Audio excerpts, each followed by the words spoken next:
Chapitre 7. Après cela, Jésus parcourut la Galilée, ne voulant pas aller en Judée, parce que les Juifs cherchaient à le faire mourir. Or, la fête des Juifs, celle des tabernacles, était proche. Ses frères lui dirent donc, « Partez d'ici, et allez en Judée, afin que vos disciples aussi voient les œuvres que vous faites. Car personne ne fait une chose en secret, lorsqu'il désire qu'elle paraisse. Si vous faites ces choses, montrez-vous au monde. » Car ses frères eux-mêmes ne croyaient pas en lui. Jésus leur dit, « Mon temps n'est pas encore venu, mais votre temps à vous est toujours prêt.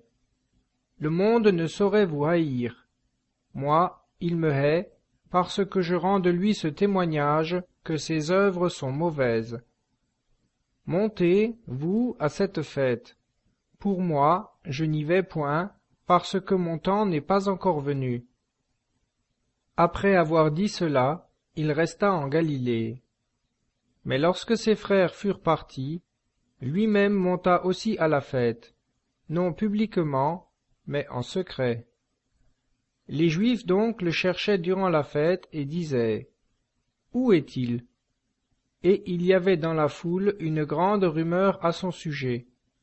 Les uns disaient, « C'est un homme de bien. » Non, disaient les autres, il trompe le peuple. Cependant, personne ne s'exprimait librement sur son compte, par crainte des Juifs. On était déjà au milieu de la fête, lorsque Jésus monta au temple, et il se mit à enseigner. Les Juifs étonnés disaient, « Comment connaît-il les Écritures, lui qui n'a point fréquenté les écoles ?» Jésus leur répondit, « Ma doctrine n'est pas de moi, mais de celui qui m'a envoyé.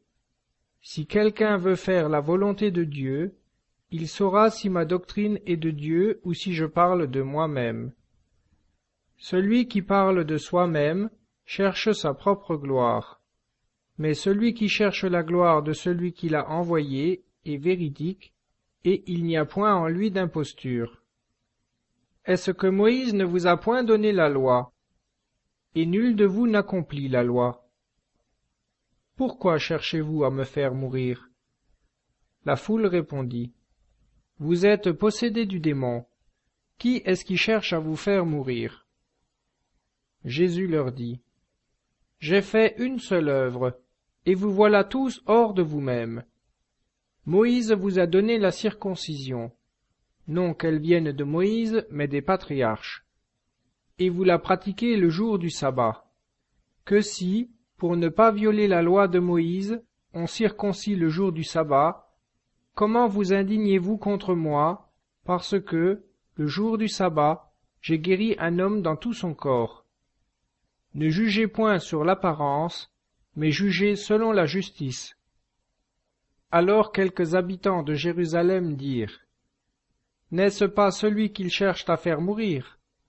Et le voilà qui parle publiquement sans qu'on lui dise rien. Est-ce que vraiment les chefs du peuple auraient reconnu qu'il est le Christ?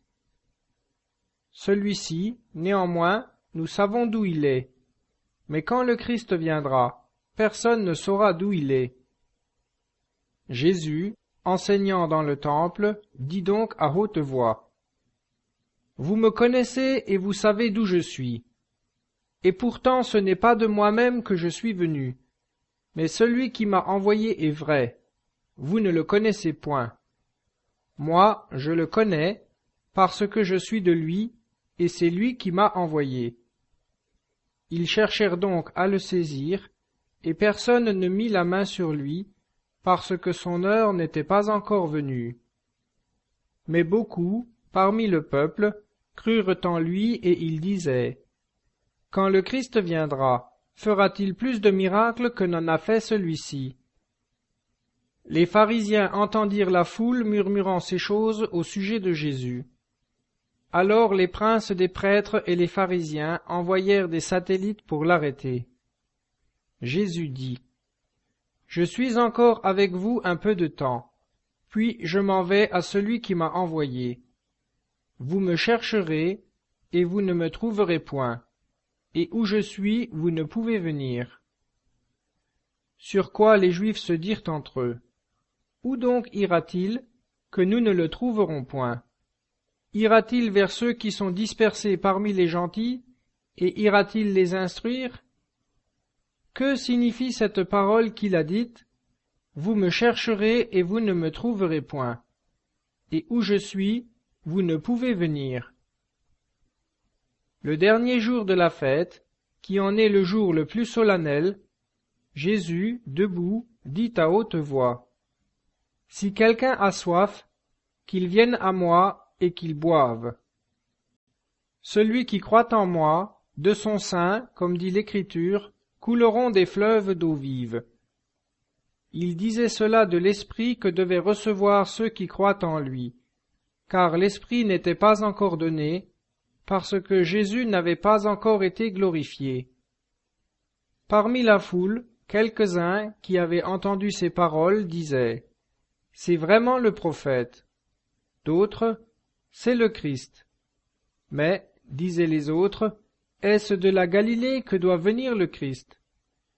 L'Écriture ne dit-elle pas que c'est de la race de David et du bourg de Bethléem, où était David, que le Christ doit venir? C'est ainsi que le peuple était partagé à son sujet. Quelques-uns voulaient l'arrêter, mais personne ne mit la main sur lui. Les satellites étant donc revenus vers les pontifes et les pharisiens, ceux-ci leur dirent: « Pourquoi ne l'avez-vous pas amené? » Les satellites répondirent: « Jamais homme n'a parlé comme cet homme. » Les pharisiens leur répliquèrent: « Vous aussi, vous vous êtes laissés séduire. Y a-t-il quelqu'un parmi les princes du peuple qui ait cru en lui? Y en a-t-il parmi les pharisiens?